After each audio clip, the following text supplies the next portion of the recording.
Assalamualaikum warahmatullahi wabarakatuh. Perkenalkan, saya perwakilan dari kelompok 3 yang beranggotakan kepada pertama yaitu rekan saya Nela Marcelina Buruginting dan saya sendiri yaitu Putri Ramadhani Batubara dari kampus Politeknik Negeri Medan dengan dosen pengampu untuk mata pelajaran audit internal yaitu Ibu Deliana SE AK MSI. Dalam video pembelajaran ini, saya sebagai perwakilan dari kelompok 3 akan menjelaskan mengenai mata pelajaran tentang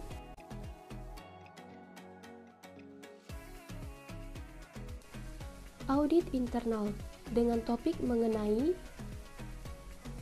pengendalian internal. Sebelum memasuki pembahasan mengenai topik pengendalian internal, kita harus dapat membahas terlebih dahulu mengenai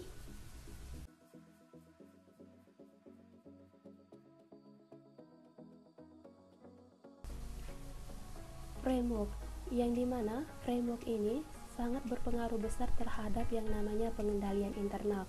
Sehingga sebelum memasuki mengenai framework ini, kita harus dapat mengetahui terlebih dahulu pengertian dari framework. Framework sering diterjemahkan sebagai kerangka, acuan, atau kerangka acuan. Dalam framework ini juga dapat didukung dengan adanya suatu prinsip-prinsip, yang dimana prinsip-prinsip dalam framework dapat dilihat pada slide selanjutnya.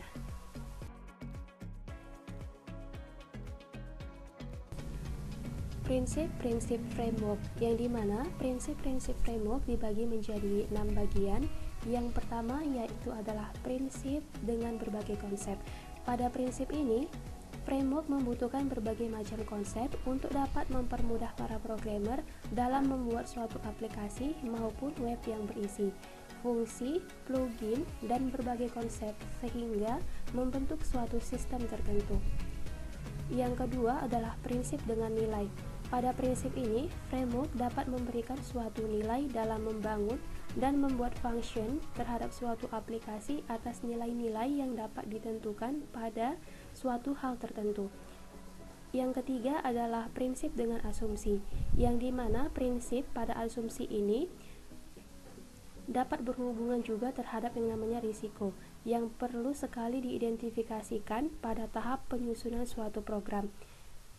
Yang keempat adalah prinsip dengan praktik, yang dimana pada prinsip dengan praktik, jika telah sesuai dengan framework yang dibutuhkan, maka dengan praktik terbaik dapat menentukan penyesuaian dan fleksibilitas yang tinggi, dapat membantu dalam menambahkan fungsionalitas sesuai dengan kebutuhan, dan dapat digunakan sebagai alat pembanding untuk dapat menilai suatu struktur. Poin yang kelima yaitu adalah prinsip dengan proses. Pada prinsip ini memerlukan suatu proses dalam penentuannya. Dan untuk poin yang terakhir yaitu adalah lingkungan. Prinsip lingkungan secara umum, framework menyediakan lingkungan yang memfasilitasi jenis programmer tertentu untuk proyek pembangunan software.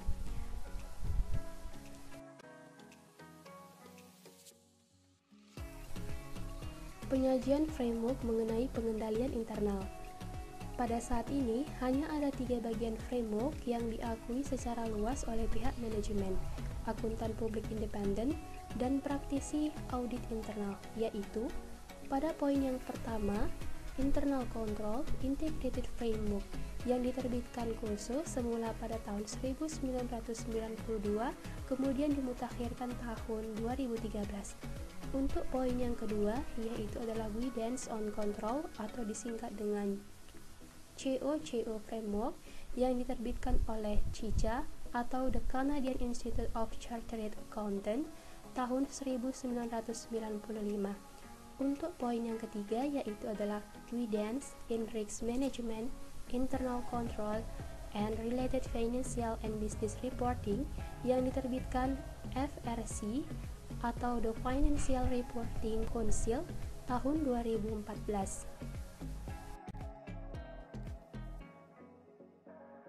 Sudah mengetahui dan mengenal apa itu framework pada penjelasan di slide sebelumnya, maka kita dapat menjawab pertanyaan dari apa itu pengendalian. Pengendalian adalah proses untuk mengukur kinerja dan memastikan bahwa tindakan yang dilakukan berhasil mencapai tujuan yang telah ditentukan. Sehingga, dalam hal ini, kita harus juga dapat mengetahui apa itu internal.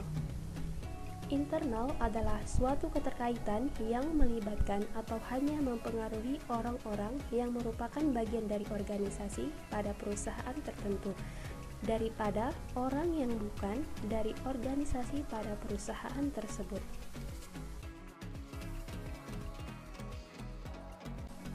Nah, apabila kita sudah mengetahui apa itu pengendalian dan juga internal, maka kita dapat menjawab pertanyaan pada slide ini, yaitu pertanyaan mengenai apa itu pengendalian internal. Pengendalian internal merupakan suatu proses yang dipengaruhi oleh sumber daya manusia dan teknologi informasi yang dirancang untuk membantu sebuah organisasi atau perusahaan untuk mencapai tujuannya masing-masing. Sehingga, pengertian pengendalian internal secara luas, Koso mendefinisikan pengendalian internal adalah proses yang dilaksanakan oleh direksi atau dewan komisaris, manajemen, dan personalia lainnya yang dirancang untuk memberikan asurans atau keyakinan yang memadai tentang capaian atas tujuan-tujuan yang berkenaan dengan kegiatan perusahaan, pelaporan, dan juga ketaatan.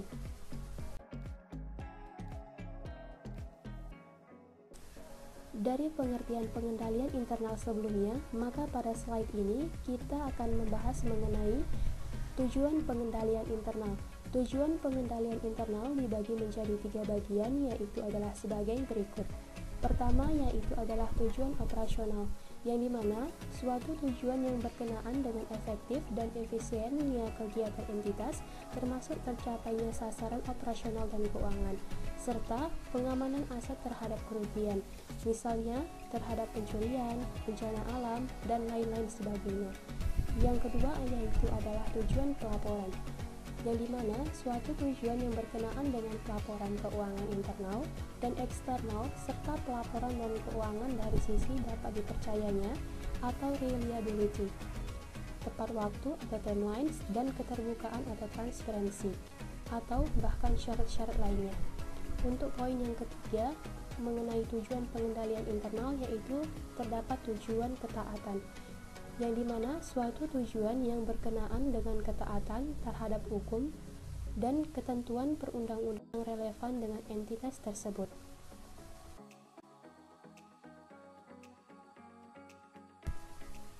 (17) Prinsip pengendalian. Dengan informasi yang perlu diingat bahwasanya Koso memberikan resep yang dinamakan dengan prinsip-prinsip kerangka yang terintegrasi, yang disingkat dengan 17 prinsip pengendalian internal Koso. 17 prinsip pengendalian internal Koso ini sering digunakan oleh perusahaan publik, misalnya yang menjual surat-surat berharga. Mereka di pasar modal Amerika Serikat, di mana ada Undang-Undang Sarbanes-Oxley tahun 2002. Kerangka ini sangat berguna bagi auditor internal. Kemudian, tujuan pada prinsip pengendalian internal adalah untuk dapat menilai sistem pengendalian internal suatu organisasi.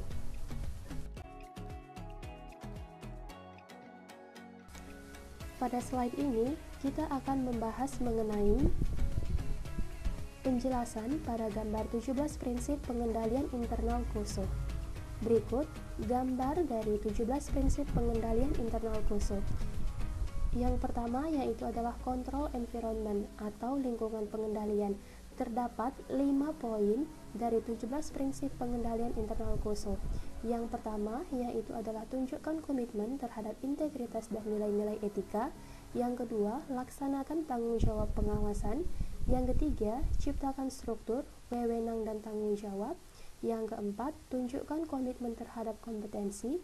Dan yang kelima yaitu adalah tegakkan akuntabilitas. Untuk poin yang kedua yaitu adalah risk assessment atau penilaian risiko yang dibagi menjadi 4 poin dari 17 prinsip pengendalian internal KOSO. Yang pertama, tentukan tujuan yang tepat. Yang kedua, identifikasi dan lakukan analisis risiko. Yang ketiga, nilai kemungkinan risiko kecurangan. Dan yang terakhir yaitu adalah identifikasi dan lakukan. Untuk poin yang ketiga yaitu adalah control activities atau kegiatan pengendalian, yang dimana di dalam hal ini terdapat 3 prinsip yang saling berkaitan pada 17 prinsip pengendalian internal KOSO. Yang pertama adalah pilih dan kembangkan kegiatan pengendalian. Yang kedua adalah pilih dan kembangkan pengendalian umum terhadap teknologi. Dan yang ketiga adalah sebarkan melalui kebijakan dan juga prosedur. Untuk poin yang keempat, atas gambar 17 prinsip pengendalian internal KOSO ini yaitu adalah information dan communication atau informasi dan komunikasi. Dibagi menjadi 3 poin dari 17 prinsip pengendalian internal KOSO. Pertama yaitu adalah gunakan informasi yang relevan. Yang kedua, berkomunikasi secara internal. Dan yang ketiga adalah berkomunikasi secara eksternal. Sehingga untuk poin yang terakhir dari gambar 17 prinsip pengendalian internal KOSO ini yaitu adalah monitoring activities atau kegiatan pemantauan, yang dimana di dalam kegiatan pemantauan ini terdapat 2 poin dari 17 prinsip pengendalian internal KOSO. Yang pertama adalah lakukan evaluasi berkelanjutan atau evaluasi terpisah. Yang kedua, evaluasi dan komunikasikan kekurangan dan kelemahan. Berikut penjelasan mengenai pada gambar 17 prinsip pengendalian internal KOSO, yang dimana lingkungan pengendalian ini terdapat 5 prinsip ditambah dengan penilaian risiko yang sebanyak 4 prinsip, kemudian ditambahkan lagi dengan kegiatan pengendalian yaitu sebanyak 3 prinsip, dan juga informasi dan juga komunikasi ini sebanyak 3 prinsip juga. Dan yang terakhir yaitu pada poin kegiatan pemantauan yang dibagi menjadi 2 poin atas prinsip internal KOSO. Sehingga jika dijumlahkan semua poin-poin ini terdapat dan juga berhubungan pada 17 prinsip pengendalian internal KOSO.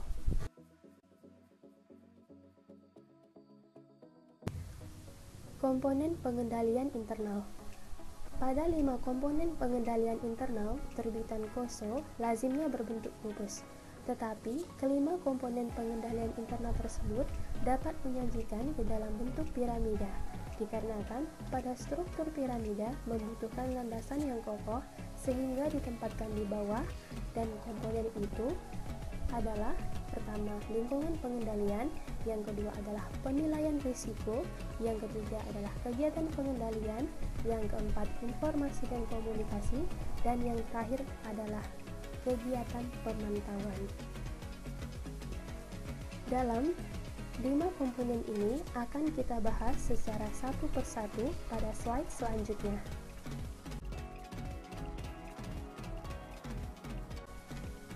Pertama yaitu adalah lingkungan pengendalian atau control environment, yang dimana lingkungan pengendalian merupakan dasar dari semua komponen pengendalian intern lainnya yang membuat organisasi menjadi disiplin dan terstruktur.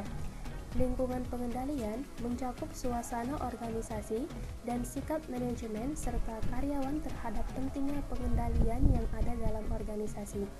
Di dalam lingkungan pengendalian ini, hal yang harus sangat penting untuk diingat yaitu pertama, lingkungan pengendalian dapat menciptakan suasana di mana orang-orang melakukan kegiatannya dan menjalankan tanggung jawab pengendaliannya. Untuk poin yang kedua yang harus diingat yaitu adalah pada sistem pengendalian, sekecil-kecil sekalipun pengendalian jika diabaikan bisa menimbulkan bencana yang sangat besar terhadap situasi yang ditentukan. Sehingga dapat ditarik kesimpulan atas lingkungan pengendalian terhadap suatu contoh seperti kebijakan pengembangan sumber daya manusia. Jika tidak dilakukan dengan berdasarkan kebijakan yang baik, maka perusahaan tidak akan bisa memberikan dan juga memiliki sumber daya manusia dengan kualitas yang baik juga dan sesuai dengan perusahaan.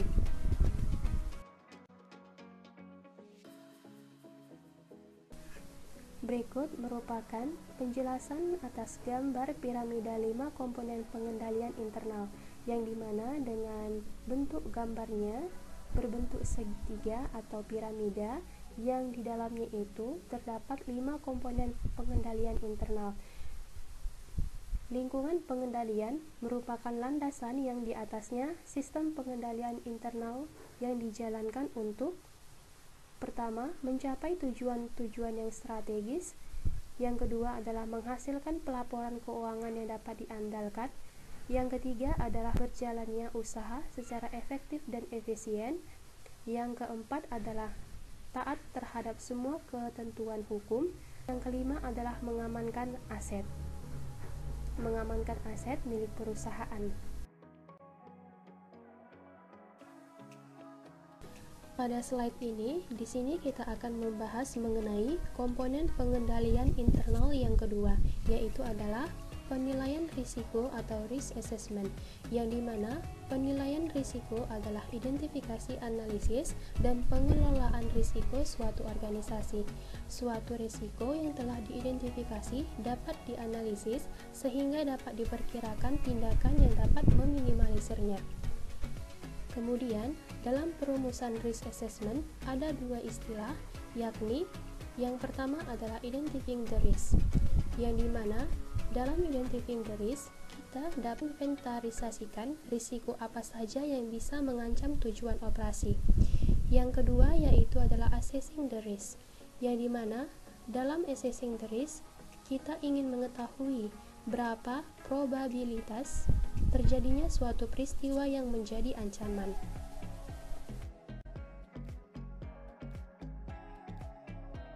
Yang bagaimana dengan contoh penilaian risiko atau risk assessment ini, yaitu contohnya, misalnya manajer gudang menganalisis risiko yang terjadi pada cedera punggung karyawan. Jika manajer merasa bahwa risiko yang terjadi itu penting, maka perusahaan membeli kembali pekerja gudang dan meminta untuk menggunakan bantuan tersebut.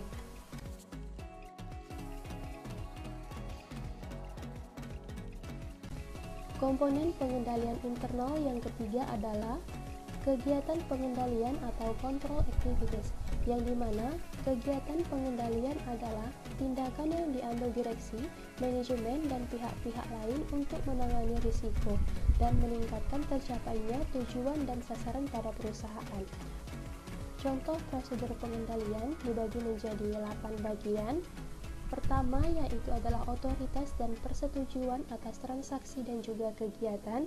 Yang kedua adalah terdapat pemisahan fungsi dari berbagai tugas-tugas yang telah diselenggarakan. Yang ketiga yaitu adalah pengendalian atas pengembangan suatu proyek. Yang keempat adalah pengendalian atas pengelolaan dari perubahan. Yang kelima adalah merancang dan menggunakan dokumen dan juga catatan. Yang keenam adalah pengamanan aset, catatan data, dan juga mengenai data-data informasi yang telah diselenggarakan pada saat dikendalikan melalui suatu kegiatan. Yang poin ketujuh yaitu adalah pengecekan hasil kerja. Kemudian untuk poin yang ke-8 yaitu adalah menggunakan suatu aplikasi teknologi yang mengendalikan IPO atau input, processing, dan juga output.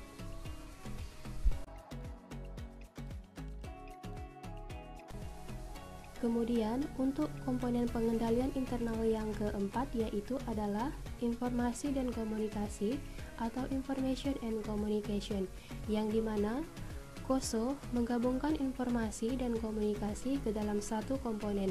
Hal tersebut dikarenakan informasi yang bermutu tinggi harus dapat dikomunikasikan secara tepat. Informasi yang bermutu tinggi ditentukan oleh 3 sifat, yaitu pertama adalah relevan.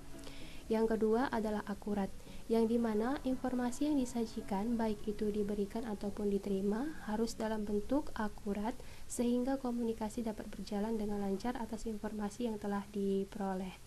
Untuk poin yang ketiga yaitu adalah tepat waktu, yang dimana tepat waktu di sini kita dapat memperoleh suatu informasi itu sesuai dengan yang kita butuhkan, sesuai dengan tanggal yang dibutuhkan, sehingga komunikasi dapat menjalani suatu kejadian atas hal-hal yang telah ditentukan pada informasi yang telah diterima. Dalam informasi dan juga komunikasi di pengendalian internal, dapat juga informasi yang diperlukan dari pihak luar perusahaan. Manajemen dapat menggunakan informasi ini sebagai untuk menilai standar eksternal. Komunikasi melibatkan penyediaan suatu pemahaman yang jelas mengenai peran dan tanggung jawab individu yang berhubungan dengan pengendalian internal atas pelaporan keuangan.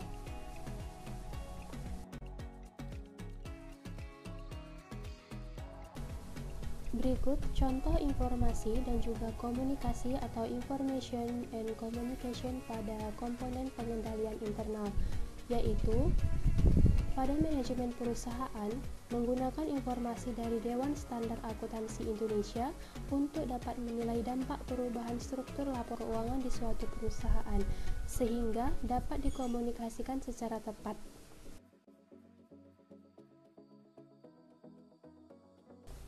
Kemudian untuk komponen pengendalian internal yang terakhir adalah kegiatan pemantauan atau monitoring activities, yang dimana pemantauan adalah proses untuk menilai kualitas kinerja pengendalian intern suatu perusahaan. Pengawasan dilakukan untuk menemukan kekurangan serta meningkatkan efektivitas pengendalian internal, yang dimana dalam hal ini monitoring yang efektif akan menghasilkan efisiensi dalam organisasi dan dapat mengurangkan biaya yang berhubungan dengan pelaporan atas pengendalian internal.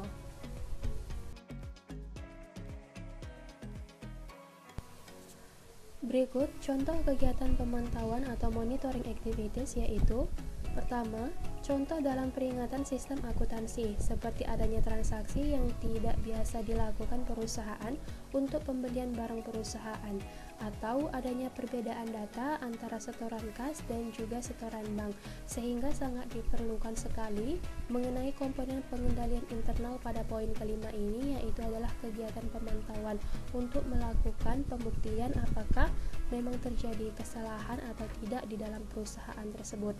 Untuk poin yang kedua yaitu adalah contoh sinyal yang berhubungan langsung dengan karyawan seperti perubahan perilaku dan kinerja karyawan yang semakin memburuk setiap harinya, hingga seringnya karyawan mengambil cuti dengan alasan yang tidak jelas.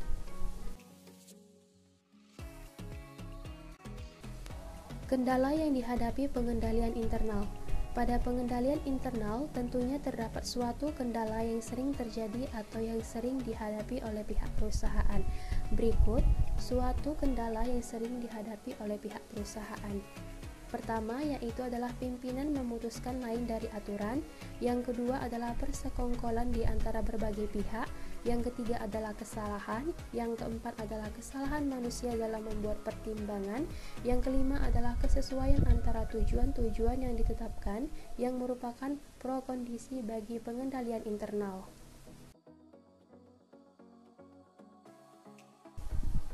Kemudian, untuk inherent risk, controllable risk, dan juga residual risk dibagi menjadi 3 komponen yang sangat dipentingkan dalam hal tersebut, yaitu pertama, gabungan antara faktor-faktor risiko di dalam dan di luar organisasi belum dikendalikan dengan asumsi belum ada pengendalian internal. Yang kedua adalah bagian dari IR yang dapat ditekan atau dikurangi manajemen melalui kegiatan sehari-hari dan kegiatan manajemen. Kemudian untuk poin yang ketiga dari inherent risk, controllable risk, dan juga residual risk adalah bagian dari IR yang ada sesudah manajemen melakukan tanggapan-tanggapan atas risiko tersebut.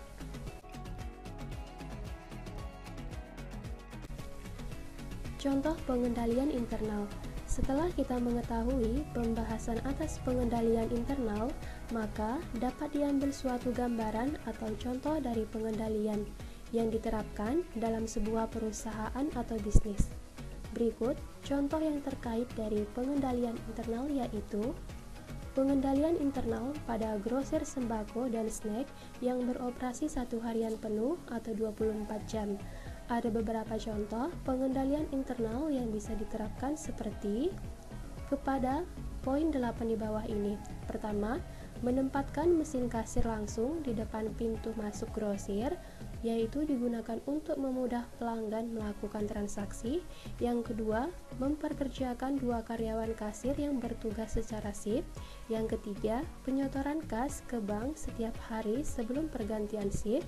Yang keempat, menyimpan kas kecil di toko setelah pergantian shift. Poin yang kelima adalah memasang kamera pengawasan. Poin yang keenam, adanya sistem untuk mencatat langsung ke kas yang masuk ke dalam perhitungan otomatis untuk mempermudahnya. Poin yang ketujuh yaitu setiap pergantian shift, karyawan diwajibkan absen. Sehingga untuk poin yang ke-8 adalah setiap ada barang yang keluar dan masuk dicatat dokumen atau sistem data. Contoh pengendalian internal yang kedua, yang dimana contoh pengendalian internal ini merupakan contoh yang lebih simpel dan mudah untuk dipahami dalam video pembelajaran mengenai materi pengendalian internal, yang dimana dapat kita ketahui sebelumnya bahwasanya pengendalian internal ini merupakan hal yang sangat penting untuk dipelajari, dikarenakan dengan pengendalian internal bahwa suatu organisasi, perusahaan, ataupun bisnis, ataupun bahkan yang lain-lainnya dapat terkontrol dengan baik sesuai dengan tujuan yang diinginkan. Berikut contoh yang simpel dan juga mudah dipahami oleh suatu bisnis, yaitu adalah sebagai berikut.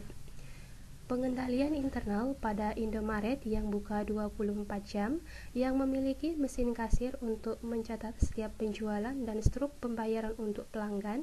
Pihak Indomaret ini bisa melakukan cara-cara untuk mencegah masalah atau kejahatan seperti: pertama, yaitu adalah lokasi kasir yang dapat dilihat dari luar agar mudah meminta pertolongan saat ada perampokan. Yang kedua, ada petugas keamanan, dan jangan biarkan hanya 1 orang karyawan toko saja yang bertugas saat malam hari. Yang ketiga, lakukan penyotoran kasir ke kas bank sebelum bank tutup. Keempat, simpan kas dalam jumlah kecil untuk kembalian pembayaran. Dan yang kelima adalah wajib memasang CCTV dan sistem alarm untuk mencegah tindakan kejahatan.